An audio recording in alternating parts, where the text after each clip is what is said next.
Salut tout le monde! Dans cette vidéo, je vais vous présenter un outil qui va révolutionner votre jeu.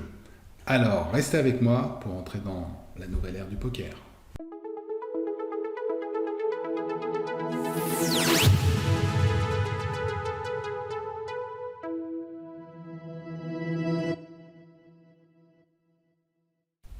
Pour ceux qui ne me connaissent pas, je suis Armand, joueur pro de cash game depuis pas mal d'années et spécialiste de heads up depuis maintenant 3 ans.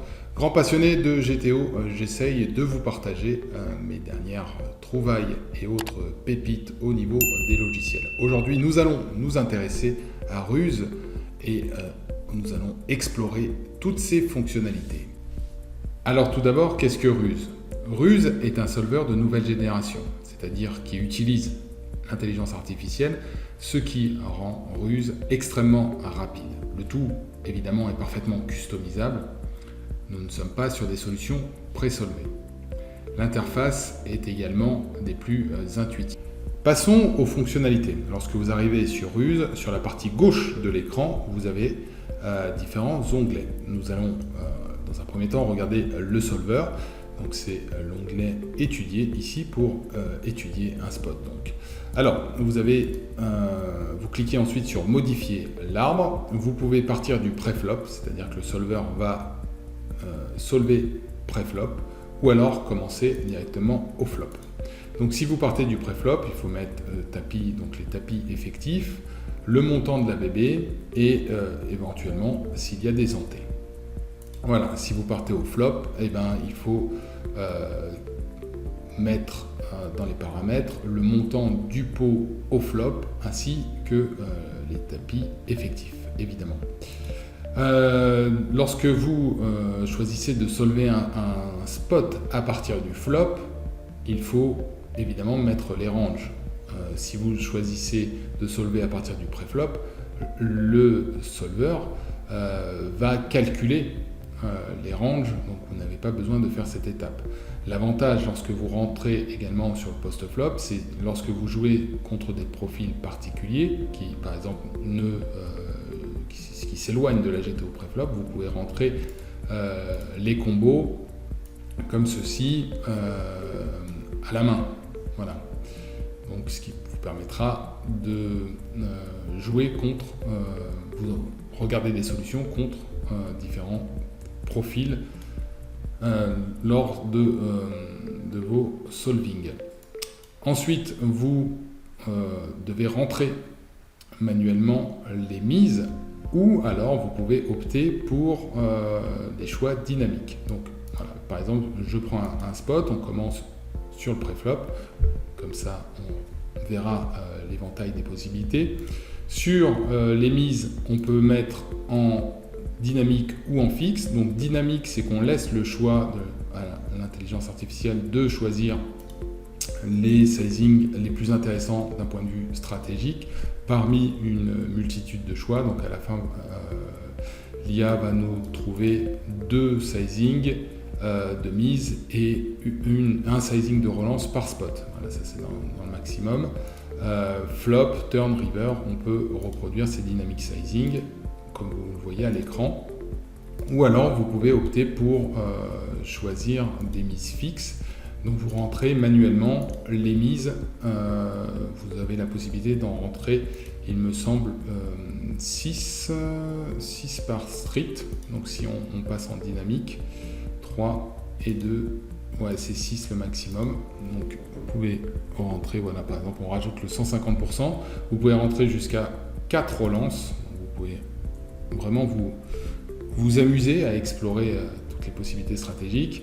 Et ensuite, Ruse va prendre en compte tous ces sizings et évidemment va les répartir dans son solver. Donc vous voyez un petit peu comment cela fonctionne. Donc sur chaque street, vous avez le choix entre dynamique et fixe. Et pour les joueurs, un joueur peut jouer en dynamique et l'autre en fixe. Voilà, vous pouvez aussi rajouter des options où l'adversaire est all-in sur la river en fonction d'un certain pourcentage du stack effectif dépassé. On peut également rajouter des limps, on peut rajouter différents don't bet aussi, on a des possibilités. On peut aussi virer les don't bet si par exemple on clique là sur ajouter et qu'on enlève, ça nous laisse juste la possibilité de forcer le check, ce qui correspond à un check 100%, donc on élimine les don't bet. Voilà pour les options pour customiser vos arbres. Ensuite, donc, on passe, voilà, donc, si on commence pré-flop, on veut jouer par exemple ici seulement en dynamique, sur toutes les streets, voilà, tac, on met à l'écran dynamique, on va voir comment le solver joue contre lui-même en dynamique, et on confirme. Voilà. À partir de là, donc, comme vous pouvez le voir à l'écran, ça va être très rapide la résolution. Ensuite, vous avez donc les répartitions. Donc on voit là par exemple en situation de heads up, sans BB deep, le solver va avoir une très grande préférence pour l'open à 2.3x. Mais vous pouvez modifier, par exemple, vous ne souhaitez pas open à 2.3x, vous décidez par exemple de rajouter la possibilité de limp préflop. Vous pouvez rajouter par exemple l'open 2x et vous dites bon, j'ai une stratégie mixée, je vais également rajouter du 3x. Voilà, comme vous allez vous en apercevoir, le solver va prendre en considération tous ces éléments et vous mettre à l'écran les nouvelles possibilités, et tout cela dans un temps qui est fortement réduit. Il faut se rendre compte que tous ces calculs auparavant étaient extrêmement longs, et même sur des très gros serveurs, ça prenait beaucoup de temps. Et donc là, vous pouvez vous apercevoir, par exemple, si on optait pour une stratégie mixée sans BB deep, on aurait du limp pour 11,3% des combos, qui s'affiche ici en vert. On aurait des relances 2x pour 77,5% des combos. On n'aurait quasiment pas de relance 3x si on lui laissait la possibilité également de relancer 3x. Et évidemment, si on décide de passer, il y aurait 11% de fold, voilà, ça s'affiche en bleu. Évidemment, vous pouvez réduire à un seul sizing. Donc voilà, par exemple, le 100%, le raise 100% qui correspond à un 3x, il n'est pas pris en compte si on lui laisse d'autres possibilités, mais si on voulait faire que de l'open 3x, le solver trouverait une solution, et à ce moment-là, on obtiendrait 75,7% d'open 3x. Donc ça, c'est pour les fonctionnalités. Ensuite, vous avez la réaction de votre adversaire. Donc face à un 3x, le solver, lui, utilise le 3bet à 10.5, mais on peut, encore une fois, modifier à notre convenance les sizing. On peut 3bet à 9.5, on pourrait 3bet, faire des mini 3bet. Voilà, on peut vraiment explorer toutes les possibilités stratégiques. Et ensuite, on aura pareil des répartitions en fonction de ce qu'il préfère. Donc là, clairement, il préfère le 3bet à 10.5 si on lui laisse d'autres possibilités. Voilà. Ensuite, comme dans un solver traditionnel, on va dire, hein, et là, vous voyez que c'est quand même assez simple de prise à prendre en main. 10-5-2, voilà, par exemple, on va mettre un flop. Et là, pareil, on va avoir les possibilités stratégiques. Donc si on prend le board 10-5-2, on s'aperçoit en dynamic sizing, c'est-à-dire deux possibilités de choix choisies par ruse. Le plus intéressant stratégiquement parlant est de soit miser 40%, soit de miser 67%.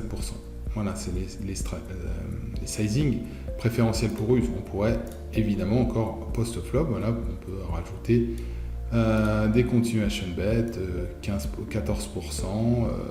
108%, voir si on rajoutait d'autres sizing, est-ce qu'il choisirait également ces sizing. On voit qu'il y aurait un petit peu de, par exemple, de continuation bet 107%, qui est, bon, le continuation bet 13% sur cette texture n'est pas envisageable, mais voilà, encore une fois, vous avez la possibilité d'explorer toutes ces possibilités post-flop, et ce sur évidemment chacune des streets. Ici dans les onglets en dessous, donc vous avez la stratégie, c'est en termes de fréquence, c'est-à-dire pour atteindre la GTO, il faut respecter ces fréquences, et vous avez également la possibilité de le mettre en stratégie plus EV. Donc évidemment les fréquences, les EV sont corrélés aux fréquences, mais vous voyez un petit peu que par exemple une main comme As-10 suité en EV, ça rapporte par exemple si on mise 14.1, ça nous rapporterait 32.36, et donc vous pouvez également comparer de cette manière-là. Sinon, vous avez la possibilité de filtrer les couleurs pour ceux qui ne sont pas familiers, encore une fois, avec les solvers, mais c'est une option qui est assez commune. Donc vous pouvez filtrer par exemple tous les combos à cœur ou avec au moins un cœur en main, off ou suité. Voilà, vous pouvez le faire ici. Qu'est-ce qu'on a d'autre ici? Bon, ça c'est pour les petits détails d'apparition. Sous quelle forme? Donc si vous mettez en plein grandeur ou en normalisé, donc en normalisé, le carré est de la forme des combos. C'est-à-dire plus les combos sont présents, plus le carré sera gros.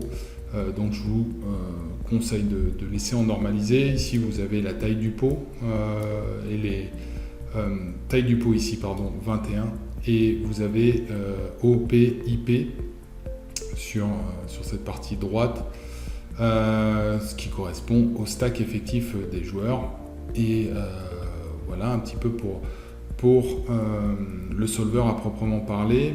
Vous avez l'onglet range ici en haut qui vous permet de comparer l'évolution des ranges en fonction des mises et des combos qui restent pour le joueur. Donc si par exemple voilà, s'il y a une mise 14.1, bah forcément ça a eu un impact puisque le joueur OP va pas miser avec tous ses combos 14.1. Donc tous les combos qui ont misé 14.1 vont rester à l'écran et les autres vont disparaître. Vous pourrez avoir à chaque fois les équités, le nombre de combos, les EV, les équités et la répartition sur les catégories de mains, faibles, bonnes, etc. Vous avez l'onglet ici Breakdown qui correspond aux catégories de mains en fait, dans la situation donnée. Donc quel pourcentage de range correspond chaque catégorie de main. Donc on voit par exemple ici on a 16,1% de top pair, ce qui représente 59 combos. Voilà.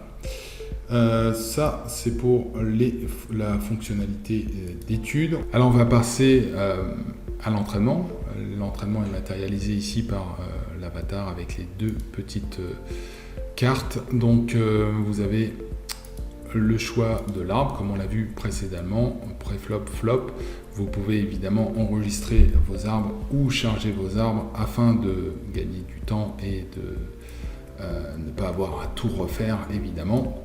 Donc une fois que vous avez choisi votre arbre, vous pouvez, et c'est là aussi une grande force, choisir si vous voulez commencer pré-flop ou si vous voulez commencer dans un spot particulier. C'est là aussi une option qui est particulièrement intéressante. Si par exemple on voudrait jouer contre des pots où on se fait 3 bêtes tel montant et que notre adversaire par exemple décide de check le flop, on peut commencer directement à cet embranchement de l'arbre. Donc on commencera dans un pot 3 bêtes où notre adversaire a décidé de check le flop.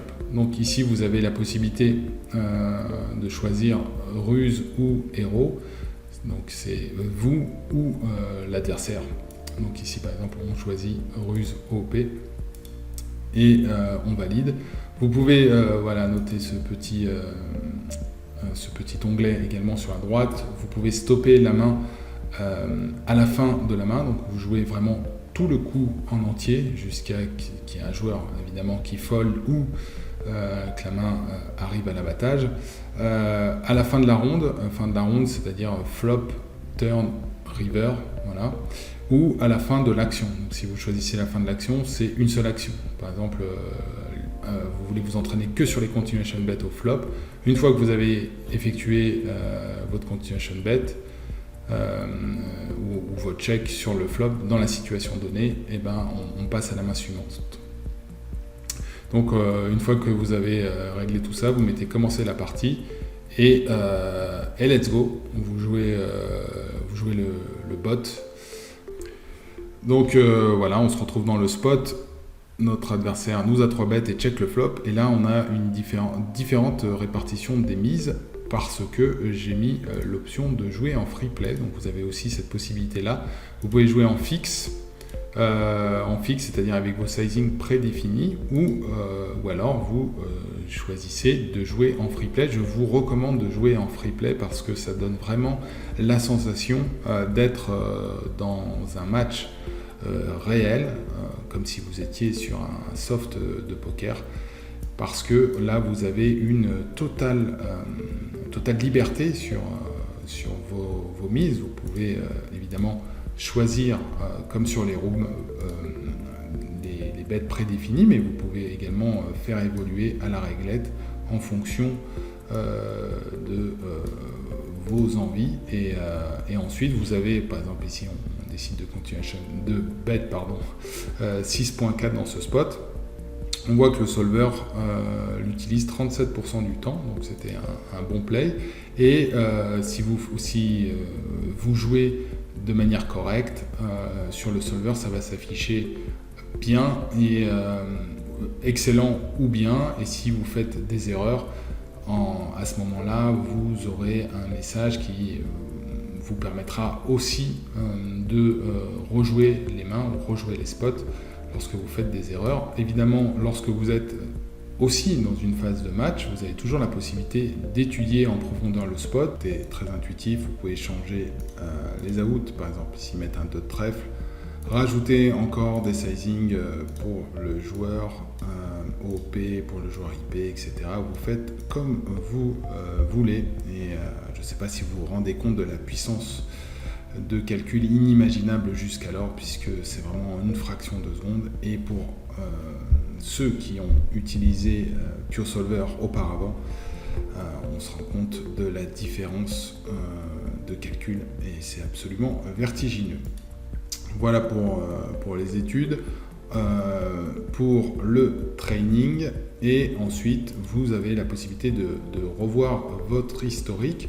Vous pouvez choisir en fonction de différents filtres, par exemple ce qu'on a joué aujourd'hui, donc on a joué demain, cette semaine, etc.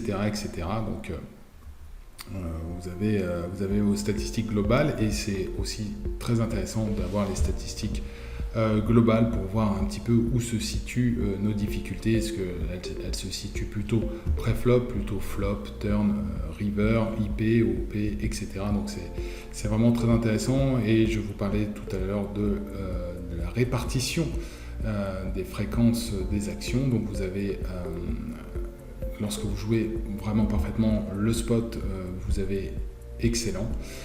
Lorsque vous faites le spot, il n'y a pas d'erreur, mais disons que le solver ne va pas choisir majoritairement cette option, ça vous l'affiche en bien. Ensuite, vous avez imprécision. Donc imprécision, c'est pareil, parfois vous avez des imprécisions à 0.01 en EV, donc c'est pas non plus dramatique, c'est simplement que le solver ne l'utilise pas à haute fréquence. Donc toujours aussi corrélé lorsque vous travaillez sur ruse aux EV.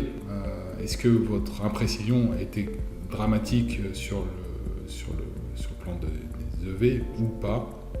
Et ensuite, erreur, c'est vraiment que le solver ne choisit pas cette option. Après, encore une fois, il y a des erreurs plus ou moins grandes. Vous avez également l'onglet historique qui vous permet de rejouer des spots. Donc par exemple, là, si on descend, on va essayer de trouver un spot où on a fait une erreur. Voilà, par exemple, ici, on peut rejouer le même spot, rejouer la même main. Donc si on rejoue le même spot, c'est qu'on va se retrouver dans la même situation, mais avec des cartes différentes. Et si on rejoue la même main, on va se retrouver dans le même spot avec la même main.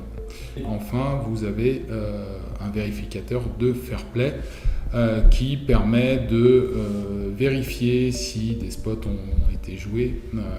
Cet outil vous permet de vérifier si un tableau spécifique a été résolu avec ruse dans un intervalle de date donnée. Si c'est le cas, l'heure exacte à laquelle le tableau a été résolu est indiquée. Si vous obtenez plusieurs résultats qui correspondent à la fois au tableau et aux heures pour des mains jouées en ligne, veuillez contacter le service de sécurité de l'opérateur de poker. Fournissez-leur l'idée du spot et demandez-leur de nous contacter à l'adresse fairplay@ruse.ai. Donc voilà, vous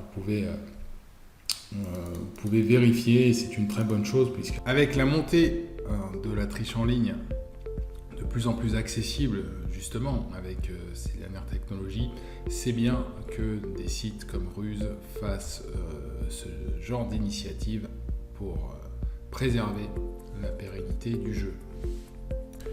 À noter que différentes fonctionnalités vont être ajoutées au fur et à mesure. Je vous mets cela à l'écran. Alors, on aura les reports qui vont apparaître ici, deuxième trimestre 2023. Obtenez une vue d'ensemble de la stratégie à travers de multiples tableaux. Vous aurez également l'analyse de mains, et ça, on l'attend évidemment avec impatience, puisque la possibilité d'importer l'historique de ces mains depuis n'importe quel site et avoir un feedback sur son pourcentage d'erreur, ça sera encore un pas de plus vers la résolution du jeu complète. On aura également le mode multijoueur qui devrait débarquer au troisième trimestre 2023. On aura la possibilité de solver les spots à plusieurs jusqu'à 6 joueurs. Et enfin, on aura également en 2024 l'application mobile. Utilisez notre application partout sur votre téléphone ou sur votre tablette. Voilà, avec notre lien partenaire, vous avez une réduction, donc n'hésitez pas à profiter de notre promo. Je vous mets tous les liens dans la description évidemment, et je vous souhaite de crush les tables.